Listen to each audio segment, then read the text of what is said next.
Anki can actually ruin your studying if you don't use it right. At Stanford, I was drowning in thousands of flashcards, watching my productivity plummet despite studying more hours than anyone. In fact, I almost dropped out before discovering the critical features hiding in plain sight that completely transformed my approach. Today, I'll show you a full step-by-step walkthrough of how to use Anki like a pro, including mastering the deck settings that prevent card overwhelm, configuring card types correctly, using the browse function to create a searchable knowledge engine, and implementing the syncing strategy that prevents catastrophic progress loss. These exact techniques helped me score in the top 0.1% while studying fewer hours than my peers. Let's master Anki's interface together and fix your workflow once and for all. So the first thing is we're going to look at the decks section. So in this section, the purpose is really to organize your cards. You can create both decks and subdecks. So as an example here, you could create, so we can say test deck. And then if we wanted to, we can add other decks to this. So let's say that we have these other decks here. I would just drag it to the test deck, and then I can hit plus, and it'll allow me to create different subdecks within that. Probably the most useful icon here is if you click the little gear button here, and it'll allow you to rename the deck if you want. You can also do study options, and you can export the cards. And so, for example, if I wanted to say like share my deck with other people, I can export my cards, including the media, like images or sounds or things like that, and share it with other people. In terms of studying, if I wanted to study the cards, so in the test deck or in my default deck, I would just click on this and then I would hit study now. And so as I've made this card in the past, I would then just go through and review it and say epidural hematoma, use the pathophysiology to explain the presentation. Well, the pathophysiology is that you've got middle meningeal artery, it's a high pressure system, and so da-da-da-da-da. And so I would hit enter, and then I would click. If I got it right, I would hit good. If I was hard, but I got it right, I would hit hard. And if I got it wrong, I would hit again. The next thing I want to talk about is Anki settings. So this is something that can be really confusing. If you get this wrong, it can actually cause you to be extremely overwhelmed with your studying because you'll be buried in flashcards and you may not know why. And you might think, oh my gosh, Anki's not for me, this is horrible. But in reality, when you dig a little bit under the surface, you'll oftentimes see that it's a problem with setting. Before I talk about settings, I'm just gonna briefly talk about some nomenclature. So you've got new, you've got learn, and you've got do. Those are the three kinds of cards. So new cards are cards that I've created, but I haven't yet seen. Learn are cards that I've gotten wrong where I've hit again, and do are cards that I've reviewed in the past that I've gotten right in the past, and I now am supposed to see them again. So I'll give you an example. So I'm gonna make a test card, we'll call it test, and we'll say test, and then we'll add it. And so what you'll see is when we go back here, now it's added to the new column. That's because I've made it, but I haven't reviewed it yet.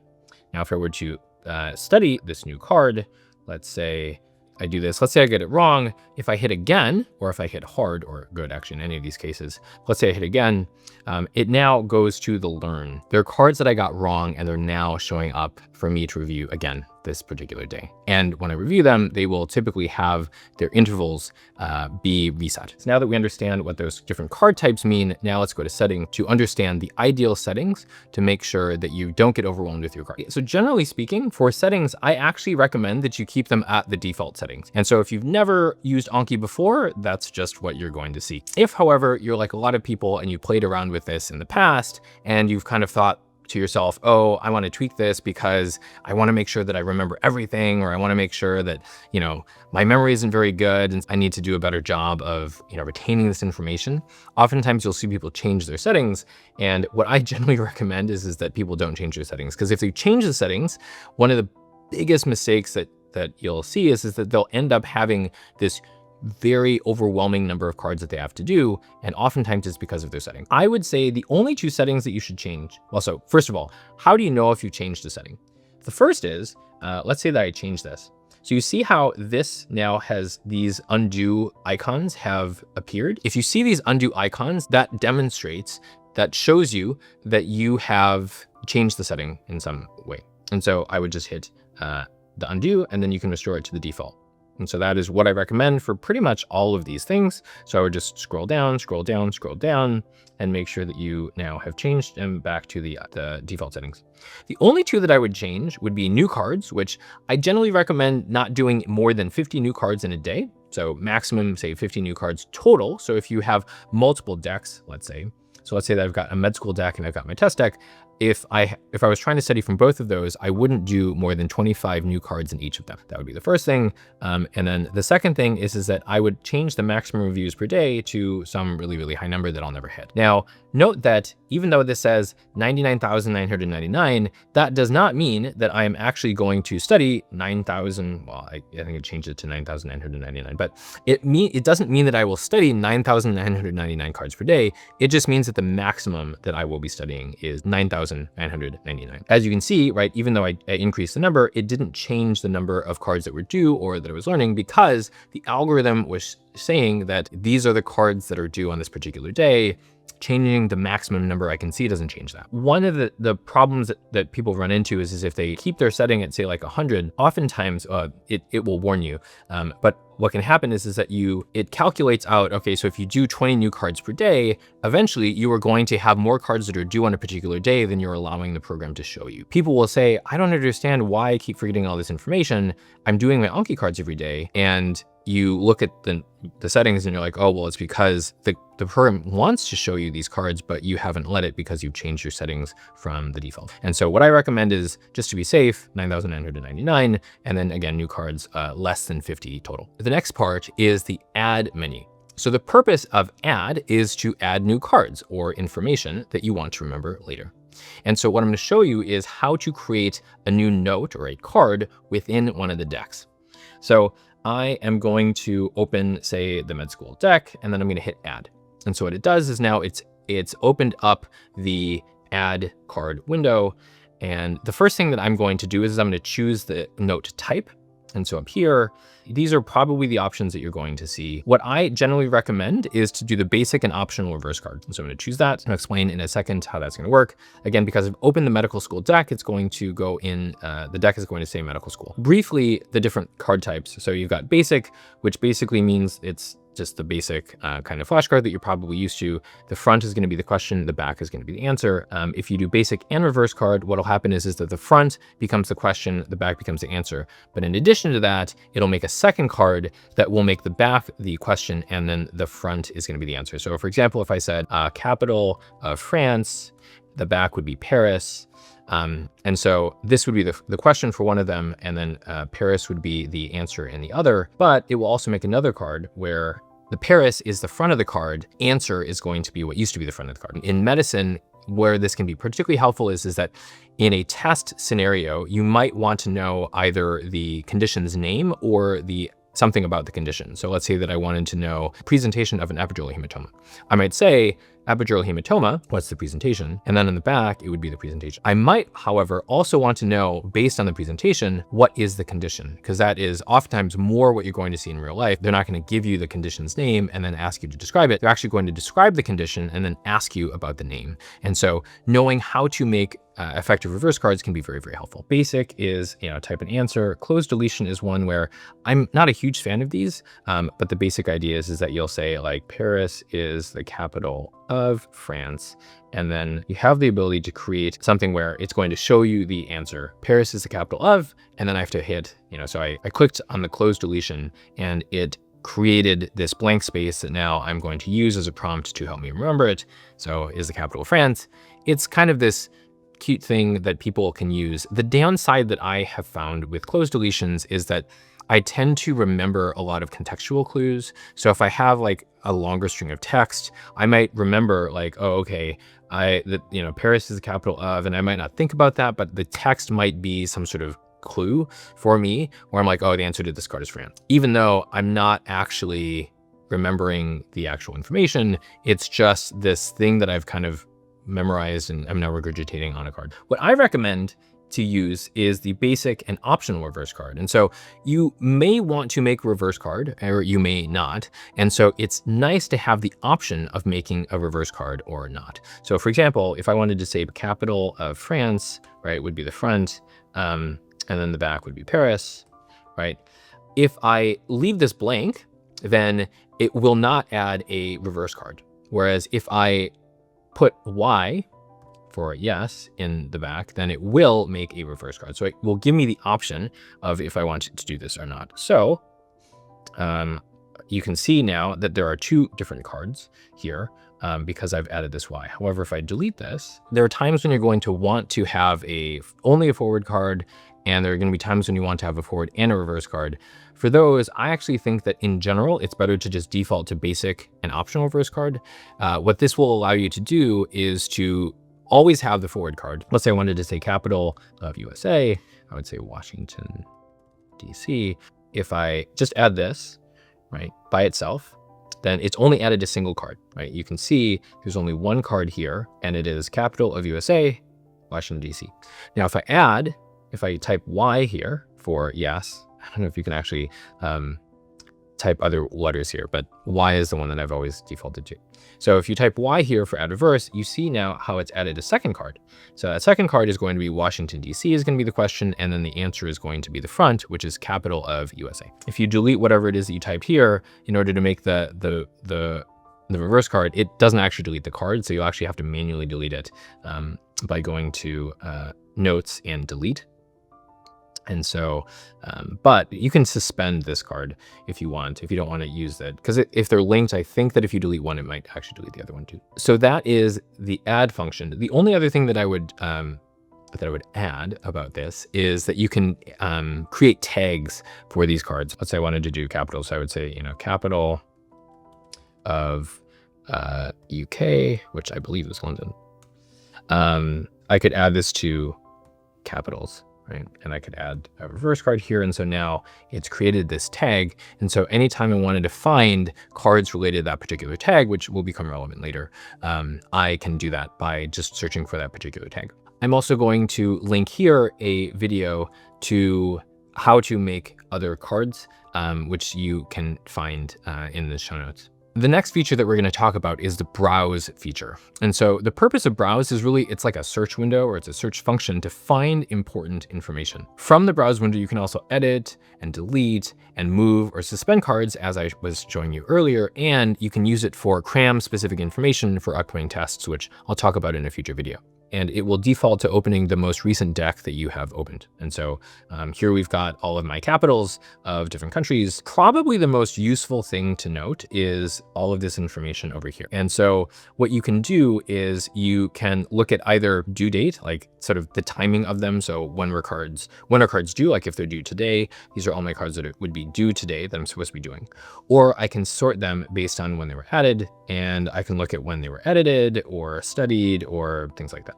Flags can be useful if you, like, for example, I've made subdecks before of particular cards where I didn't necessarily want to go and like add a tag to every single one of the cards, but I was sharing a deck with someone or sharing a certain number of cards. And so I wanted to just highlight all of those particular kinds of cards. I don't know, maybe like all of my cards to do with acne. And so I would, tag all of them as blue or red or something like that. Card state, I don't really use all that often, but you can, again, sort them based off of card state. The ones that I probably find most useful are going to be based off of tags. Honestly, probably the most useful thing that I find is to look at them by tags. The other really, really useful feature, and the one that I use the most, is actually this feature.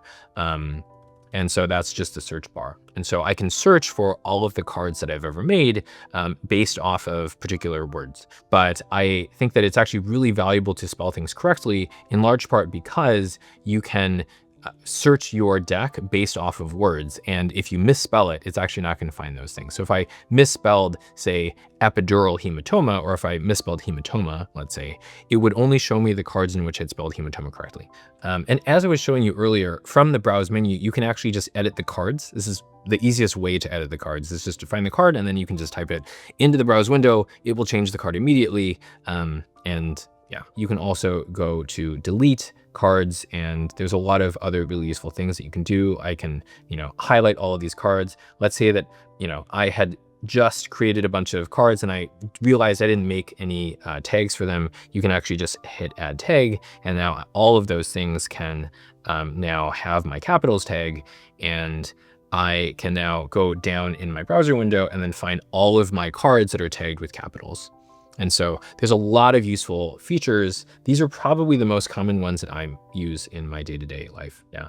Oh, I would say probably the other maybe useful features, just to highlight some. I can make a future video if you are interested, which again, please put in the comments what sort of videos you would like to see. Another feature that you can certainly use, I will use sometimes, is to change deck.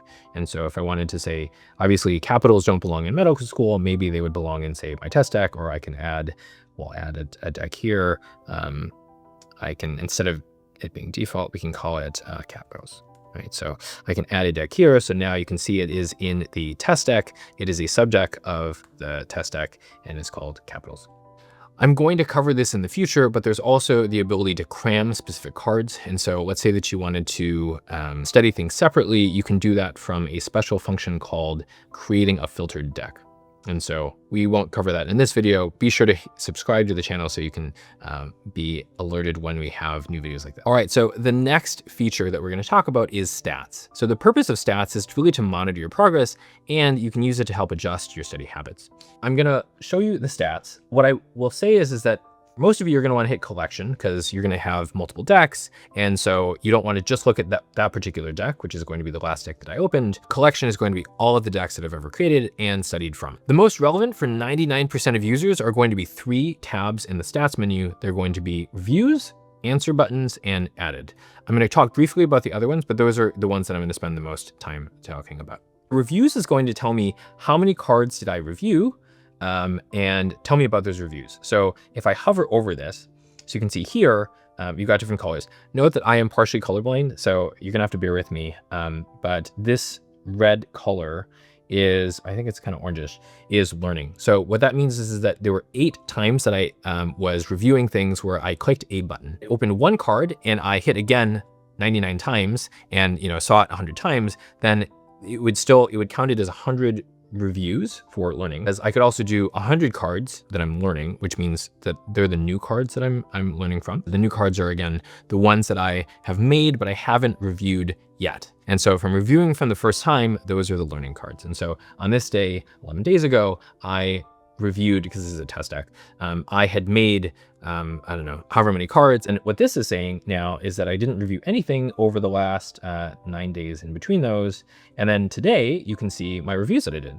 And so you saw that I made a card and I reviewed it. And so that is why it shows learning 1. You got different kinds of intervals. And so as you saw, the cards that I had gotten right, the interval was something like, hard was 2 days, and I think good was like 14 days, something like that. And so those are ones where you haven't done them. I forget the cutoff. I think it's probably something like 30 days, where once the interval for how long the algorithm predicts that you're going to remember this information, once that goes beyond 30 days, then I think it's called a mature card. Since I've only reviewed these cards once before, and this is the first time that I'm seeing them after the first time that they were in the learning pile, they're still young cards. And so what you'll notice is that I didn't hit again on any of these, but I'm going to show you what happens when I do hit again. And so this is my test card. I think this is the one I just made, so this isn't going to work. Oh, here, this is one. So I'm going to hit again on this one. And so I'm going to hit again on this one. So now let's look at what happens to my stats. And so I'm going to hit collection again so I can see all of my cards. So you'll see that I'm now learning, it says 2 reviews. And so that's because I hit again twice on those cards. And so those are cards that are young, or they're cards that are mature that I've hit again on. And so that's what the learning means. Filtered is, again, if you create like a separate deck to either review ahead or to cram from, that's the blue filtered cards. You can also see, this is something that I didn't actually notice until like years into doing Anki, which you probably have noticed, is that you may have noticed, which is that you'll see this little line here. And so this is the running tally. So whenever I tutor students on looking at graphs, I actually tell them to look at the axes first. And so this is what I should have done here. And so x-axis, you've got the timeline. So 0 days is today, and then it goes backwards in time for the last 30 days, or you can make it 90 days, or you can make it 1 year. And so showing you is on this y-axis, it's showing you how many cards did you review on that particular day.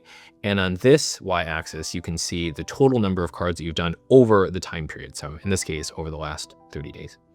And so it's showing me then that on this day, right, it went up to 8 cards. And then on this day, I've done 7 reviews. And so then that's why it is all the way up to 15, because it's adding, it's a cumulative running total of all the cards that I've reviewed over time. The next one that I think is most helpful is actually answer button.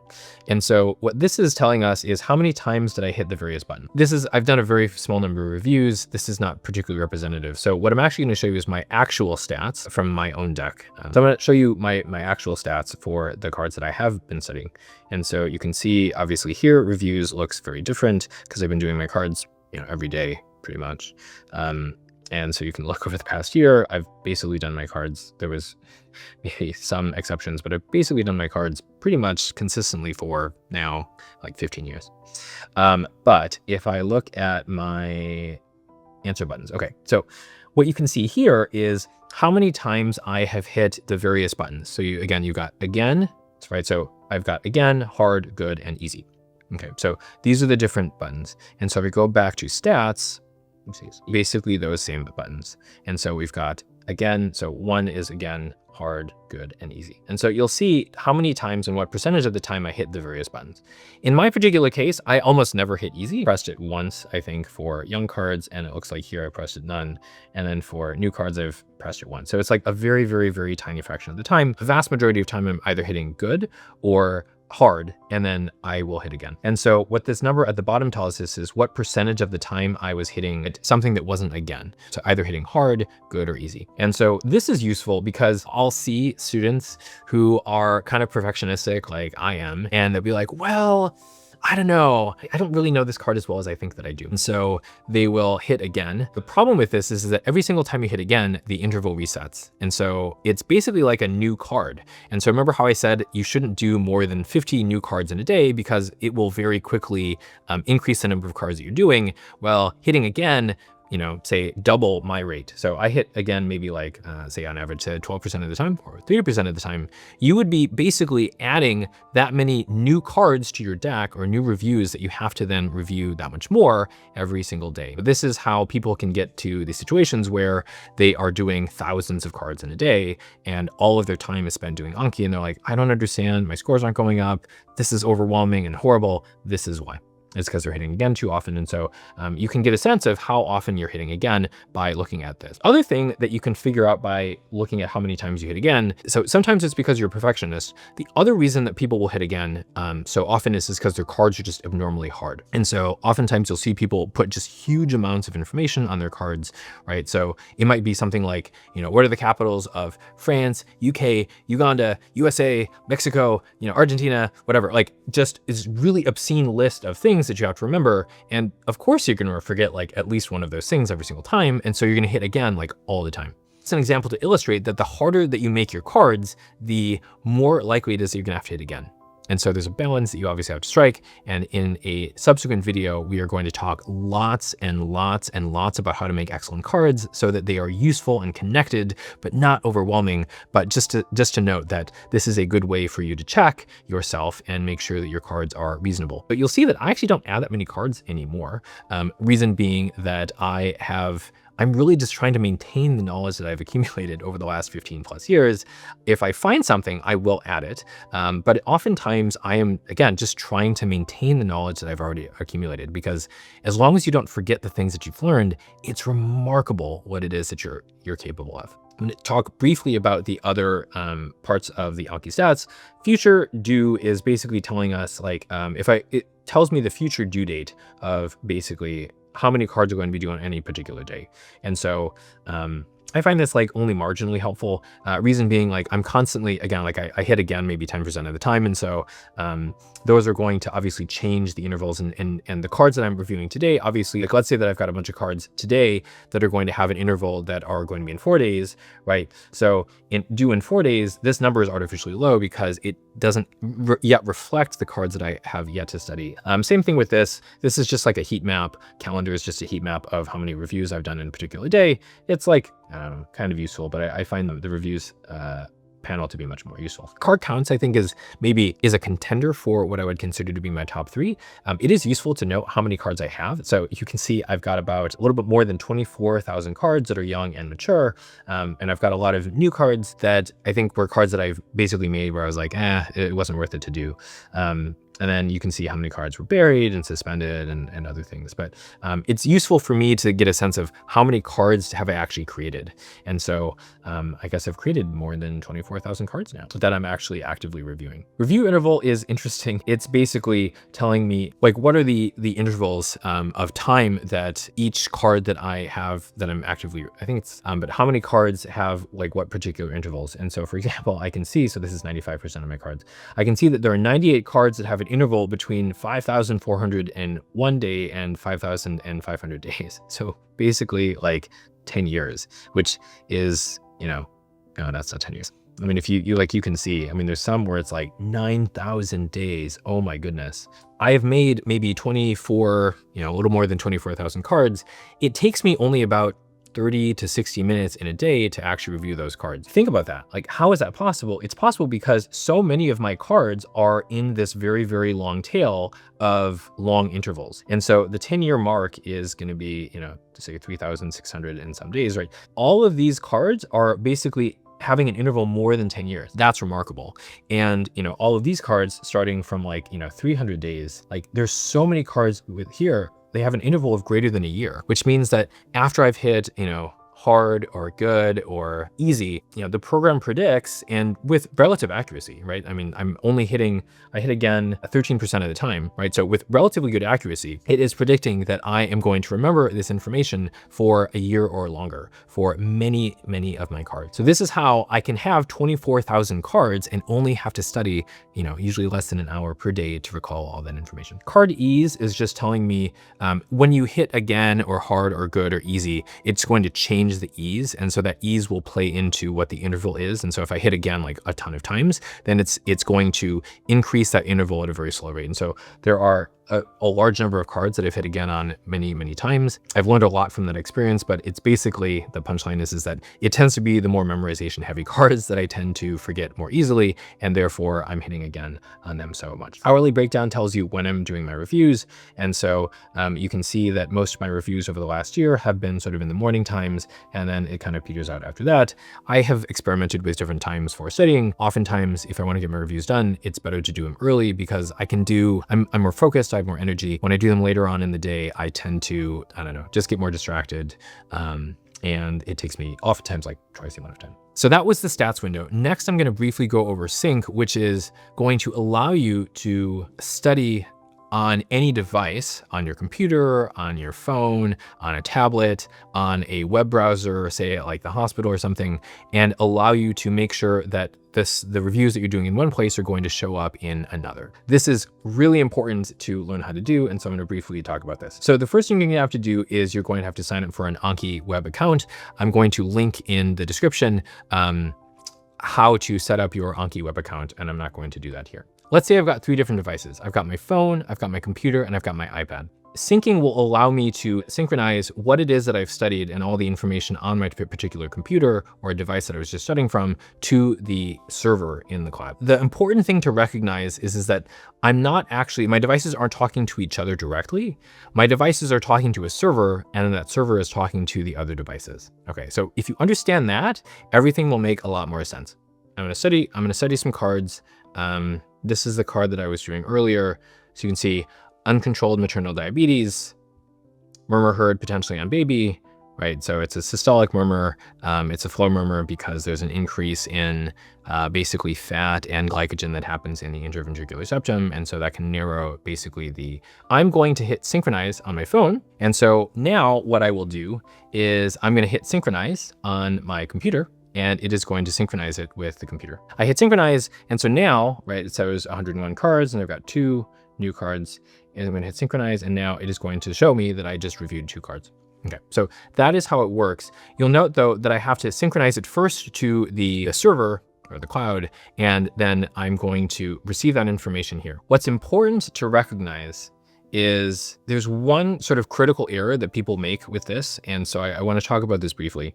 that is when so anytime you change the note card type, it basically is going to, it's going to ask, you're going to require a full upload to the database when you next synchronize your collection. If you have any reviews, blah, blah, blah, blah, right? So I'm doing this because I want to show you what happens when you get this window. So oftentimes people are going to see this window and it's going to say your decks here and on Anki Web differ in such a way that they can't be merged together. So it's necessary to overwrite the decks on one side with the decks from the other. Okay, so this is actually really important. I am like the kind of person that just like kind of clicks through like windows. You don't want to click through this window. You want to think about this. This is actually really, really important. So if you choose download, Anki will fetch the collection from Anki Web, and any changes you made on this device since the last sync will be lost.